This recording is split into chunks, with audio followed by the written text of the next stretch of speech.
Entende? Aqui, ó. Aí, ó, assando milho na beira da fogueira. Aí eu tô vendo contigo. Não, bate. Ali, ó. Aí, onde tá Ali? o... Chácara da pastora. Eu acho que tá certo. É Aqui? bem aí mesmo, rapaz, mas tu... Foi certinho. Certinho.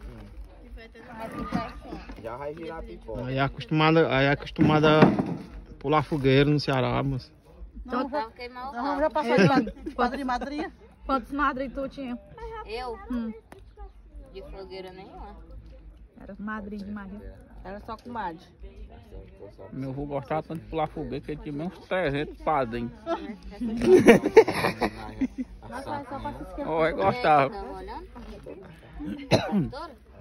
A pastora colocou fogo mais eu? Foi.